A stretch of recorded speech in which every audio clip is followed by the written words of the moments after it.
What are some psychological experiments with interesting results? Mice were put on two sides of a wall with a door in. Only the right mouse could open the door. Slowly, they filled the left mouse's room with water, and eventually, when right mouse saw them in danger, they opened the door. However, mice that had been previously on the left side and were now on the right, mice who had previously been wetted, opened the door considerably faster because they knew how unpleasant it was to be in the other scenario. Basically, mice have empathy. Story 2. One time I participated in a paid research experiment. I was basically tricked into thinking I was drunk. I was placed in a room with two other people and we were instructed to drink vodka with cranberry juice over a period of time while we socialized. After we drank, I was placed in a room where I had to read some flashing words on a computer. I felt pretty drunk at this point. When the researcher came back into the room, he gave me my car keys and said I was never actually given alcohol. He briefly told me that because I was anticipating drinking for this experiment, my brain had tricked me into feeling the effects of being intoxicated. I immediately snapped out of it and was completely amazed at how I felt. Look at that, everybody. Don't even need to drink alcohol. Go to a party, bring some drinks, tell everyone it's alcohol.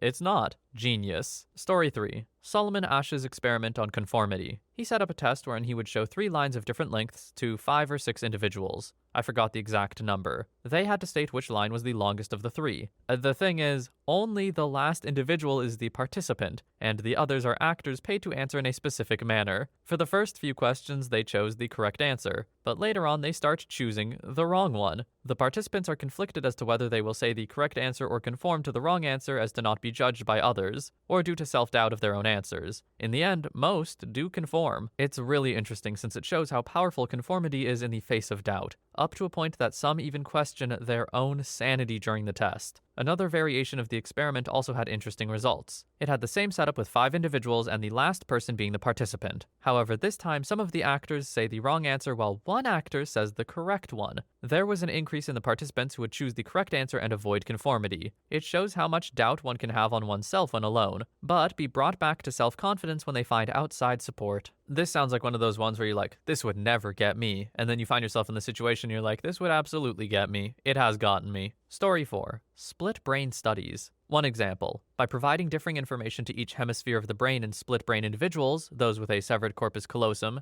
meaning there's no communication between the two hemispheres, they found that people would actually physically grab their own hand with their other hand if they saw it, making a mistake. Basically, each side of the brain controls one side of your body, and in split brain people you can actually make both sides display a disagreement with the other, which is insane if you think about it. Story 5. If you train a rat to press a lever for a stimulant and then put it in a box with only that lever, it will press that lever as much as you'll allow it. The rat will stop eating and drinking just to do this stimulant. If you train a rat to press a lever for a stimulant and then put it in an enriched environment, for example, other rats to play with, toys, places to explore, where it could still press the lever for the stimulant, it may press it occasionally but not as frequently as its counterpart in the dull environment. These findings were a big deal in the behaviorism world, because they put a lot of previous results into context and help explain the link between poverty and drug use. Story 6. Research on learned helplessness is fascinating. Researchers would put dogs into shuttle boxes, long cage-like structures that the dogs could move around in, and would shock the dog through the floor on one side of the box. The dog at first could easily escape the shock by moving to the other side. Eventually, the researcher adds a wall so the dog can't escape. It just sits there being shocked without escape. Through this, the dog learns helplessness over repeated trials and extended periods of time. Even when the wall is taken down, the dog won't walk to the other side and avoid the shocks anymore. It's become so used to the pain that it doesn't even try to escape when escape would be easy. This research has been used to explain certain aspects of human behavior, especially related to repeated experiences of abuse, addiction, and poverty. It takes a long time to get somebody out of this mindset, and is possibly one of the reasons why people get stuck in terrible situations. I don't know if I'm just a weak man or something, but I teared up hearing about that dog. It's a horrible experiment, but I get it. I get its scientific value, but I just feel so bad for the dog, man. Story 7. The influence of the color red in sports. Judges were shown a video of a taekwondo match and awarded more points to the red competitor versus the blue one. When the colors were digitally reversed,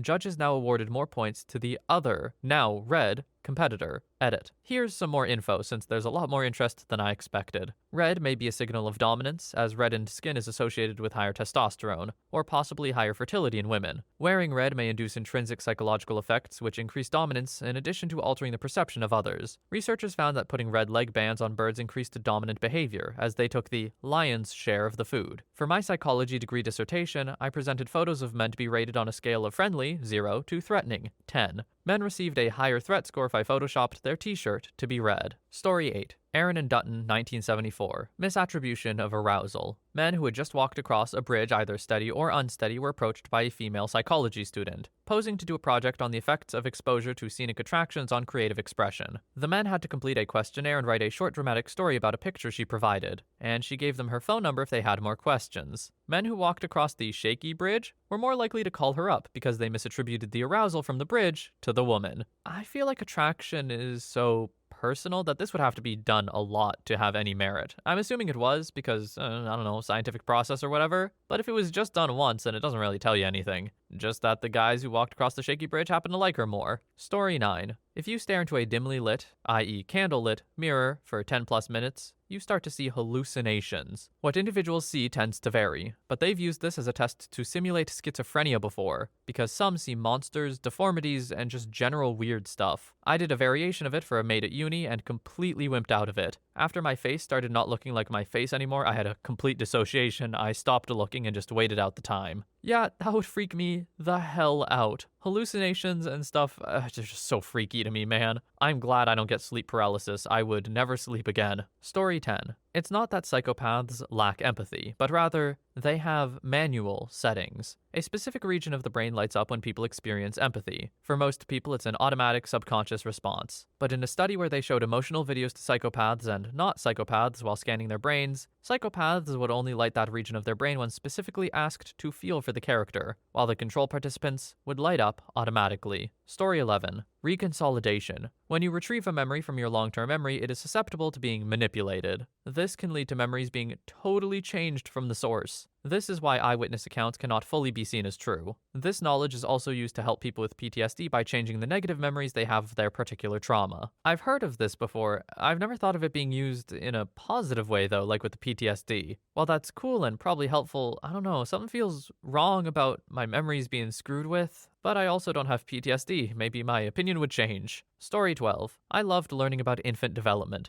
My favorite part was probably the development of depth perception and perhaps the fear of heights. We're not born with it, but if I recall correctly, we develop it within the first year or so. Scientists created a raised square platform. Half of the floor was wood and the other glass. The actual surface of the floor, 1 meter or so below, was white with red polka dots. At varying intervals of age, the babies would be brought in and placed on the wood end, and would be encouraged to crawl to their mothers who were standing at the glass end of the platform. In early infancy, babies crawl over there without giving a crap. At some point, however, they stop, right where the wood meets the glass or plexiglass or whatever, showing that they recognize the difference in height and the fear of falling. Babies' brains are pretty freaking cool. Story 13. Not entirely sure if it fits into the category, but the Rosenhan Experiment. 13 people feigned mental illnesses to get into mental hospitals and were all admitted with a different diagnosis. They then assumed their normal personalities, but to be released, they all had to admit that they were mentally ill. There was a second part where a hospital challenged Rosenhan to send multiple fake patients to the hospital and they would rate their patients on a scale of whether they think they were faking. They identified many possible fakers, but Rosenhan, in fact, hadn't sent anyone. This really goes to show that people can see things that aren't there a lot. The WebMD effect, I think. Or at least what I call it. I don't think anyone else does. But Story 14. I just recently heard of blindsightedness during one of my cognitive psychology classes. Basically, the area of the brain that processes what our eyes see is located at the back of the head, just where your skull starts to get smaller towards your neck. Because of this, if you hit your head back there, quite often, everything will go black for a moment before sight returns again. Sometimes, though, following severe trauma to this area of the brain, like falling off a ladder onto a curb or something, a person is never able to see again. For a long time, it was assumed that the eyes were somehow incapable of seeing following the trauma, and that was why people were blind. However, it's been shown that it is just the processing of the images that is damaged. In other words, your eyes are still working away, viewing images, but your brain is unable to process them, so you can't see them. Some experiments looking into this have found that people with the damage to this area can still navigate around things in front of them, without realizing they're doing it. So if you told someone with this damage to walk down a corridor and you placed obstacles in their way, they wouldn't be able to see the obstacles, but they could avoid bumping into them because their eyes are still able to view them and send signals to other areas of the brain to avoid knocking into things. This is known as blindsightedness. Blew my little mind, to be honest. Story 15. I'm a huge fan of Milgram's Small World Experiment. It is more sociology than psychology, but I still think it's really cool. Milgram sends out 160 letters containing the name and address of a stockbroker in Boston to people in Omaha, Nebraska. They had to send it to someone they thought would get the letter closer, but they couldn't mail it directly to the stockbroker. Interestingly, most people that sent on the letter sent it on to the same group of people on the 5th degree. It only took 6 people, hence the 6 degrees of separation, to arrive on average. It shows how interconnected our world is even before the internet, which is happy to think about. Story 16. The Elevator Groupthink Study. Very amusing and sad at the same time. The experiment involved several actors entering an elevator with an oblivious participant. They then began to perform a series of odd behaviors, such as they all stood facing the rear of the elevator. Inevitably, everyone else who got on ended up also facing the rear so as to not stand out from the rest. The study demonstrates how easily people succumb to group pressure to behave in a certain way. Look, if I walk into an elevator, everyone is facing the walls or facing the rear, I'm going to assume they know something I don't. I'm going to follow them. Call me a sheep, call me whatever you want. I would. Story 17. The self-fulfilling prophecy studies are very important to social psychology, and their findings have many real-world applications. Basically, they brought together a group of kids and formed a class with a real teacher. They gave the kids a test for overall academic skill at the start of the course, but didn't really use the scores. Instead, they told the teachers that a few students, picked at random, were very brilliant and scored very highly. They then observed the class for a long period of time and noticed that the teachers gave the kids they thought were brilliant much more attention. At the end of the study, the kids took the test again, and they found that the kids who were randomly named brilliant at the start actually scored higher than the rest of the class. The kids, again, at the start, didn't score any different from the rest of the class, but through the self-fulfilling prophecy, they became the best. This obviously has a ton of application in the world and especially education. Story 18. Diet and behavior in children. TLDR, sugar and sweets don't make kids hyper. I love this one because it's so counterintuitive, and every parent loves to tell you how their kid definitely does. Researchers took a bunch of parents and their kids and split them into 2 groups, those who get healthy fruit and those who get sugary sweets. The kids were separated from their parents for a moment and given the fruit or the sweets. A few minutes later, the parents were brought back in and either told the truth about what they'd been given or lied to and told the opposite. The parents and kids were left by themselves with an assortment of toys, and the parents were asked to rate their kids' behavior. What they found is that irrespective of what they were actually given to eat, parents who were told their kids had sugary sweets reported worse behavior than those who were told that they had fruit. Again, irrespective of what they actually had. The interesting thing is, when you actually looked at the kids' behavior, they really were misbehaving, generally being more inclined to screech, throwing toys around, or ignore instructions. Turns out it's actually the parents' behavior that determines how the kids act. The same study has also been done with sugary drinks versus water, same result. I wonder what the parents' thoughts were before going in on this, though. Like, I'm assuming that these were mostly parents who were like, ah yes, sweets make my kid misbehave or whatever. So if they already have that conception, then sure. But if it's completely blank slate, I wonder what would happen. Probably nothing, because it's entirely built around the idea that that's what happens when you give a kid sweets, I guess. Anyway, it's interesting and just further shows that, yeah, parents influence their kids in ways they have no idea. Like how if a child falls down, if you don't react in a big way, they probably won't cry. They might be like, ouch, but if you don't make a big deal of it, they might not. In other words, children can be manipulated.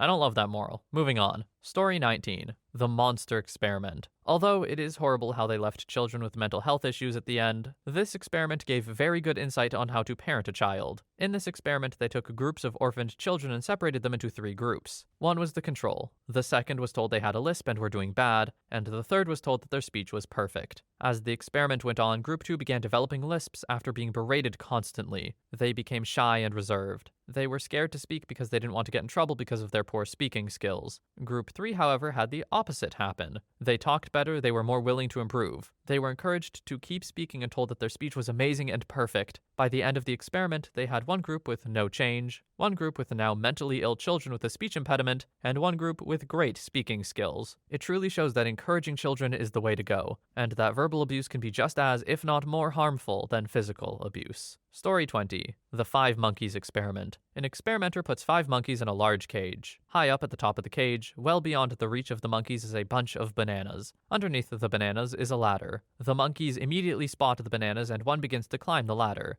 As he does so, however, the experimenter sprays him with a stream of cold water. Then he proceeds to spray each of the other monkeys. The monkey on the ladder scrambles off, and all 5 sit for a time on the floor, wet, cold, and bewildered. Soon, though, the temptation of the bananas is too great, and another monkey begins to climb the ladder. Again, the experimenter sprays the ambitious monkey with cold water and all the others as well. When a third monkey tries to climb the ladder, the others, wanting to avoid the cold spray, pull him off and beat him. Now, one monkey is removed and a new monkey is introduced to the cage. Spotting the bananas, he naively begins to climb the ladder. The other monkeys pull him off and beat him. Here's where it gets interesting. The experimenter removes a second one of the original monkeys from the cage and replaces him with a new one again. The new monkey once again begins to climb the ladder, and once again, the other monkeys pull him off and beat him, including the monkey who had never been sprayed. Story 10. There is an optical variable called tau, expressed as image size divided by image expansion rate, and it has been shown to be used to perceive time to contact of an approaching object. Even diving birds have been shown to use it. The most interesting part is that the tau quantity is perceived as a whole, directly and not arrived at by any sort of implicit calculations. Also, its time derivative, called tau dot, is used to control deceleration toward an object, for example, braking in a car. Physical activity, in the form of aerobic activity, does a better job of maintaining cognitive ability in aging than any brain training game or cognitively stimulating activities. Casual video games can reduce stress, like Candy Crush, Sushi Cat, whatever. Exposure to nature reduces stress and improves cognitive ability. I feel like OP should have gone the other order with these. First of all, I didn't realize there were 3 different ones until like halfway through the second one.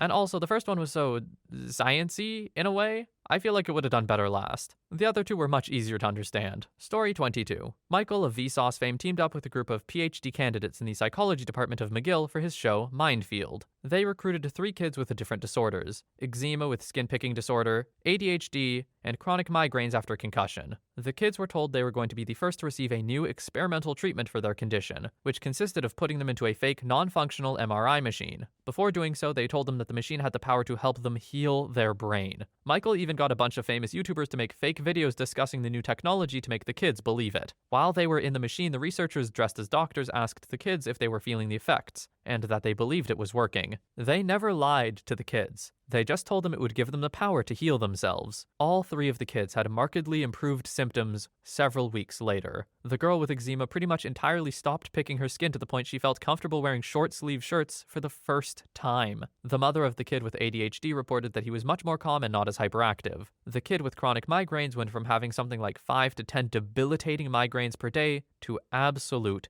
0. Placebos are a hell of a drug. Story 23. Research into where morality comes from. They asked people taboo questions like, a brother and a sister are alone in a cabin in the woods one night. They are both over 18 and decide to make love once, as they think it will strengthen their relationship. The sister is on birth control and the brother wears a rubber just to be safe. Is this act wrong? Or another question was, a woman is cleaning her house and has no rags. So she finds an old American flag, tears it up and uses it to clean her house. Is this act wrong? They created stories like this to give an initial reaction of disgust. They would then ask the participants to explain their answers. Most people couldn't give a good one, only just saying it feels wrong. They then went further, and the interviewer would try their best to change the participants' minds, saying things like, well, no one saw, no one got hurt, etc., but participants wouldn't change their original response. The conclusion was that people make intuitive, emotional, split-second decisions all the time, and the reasoning, logical portion of the brain tries its best to explain it, but cannot change the initial decision. Okay, I feel like I actually have answers for this, though. Like, first one, brother and sister, that is just not a healthy interpersonal relationship to have with a relative. I'm of the strong belief that familial love and romantic love and intimate love, all very different. The mixture of familial and intimate love is problematic. Surely it would produce unhealthy levels of attachment, or at least kinds of attachment to a sibling. But I guess thinking about it now, I want to start every sentence with I feel, so you know what? Maybe I don't have as strong of a leg to stand on as I thought. The second one though, the cleaning with a flag, I have nothing to weigh in there. I've never felt patriotism at all, so I don't care. Anyway, that's an interesting one and makes me worried for myself in some ways. Anyway, I hope you learned something interesting in this video, and I hope you enjoyed watching. I also hope you have a wonderful day or night wherever you are, and I'll see you in the next one.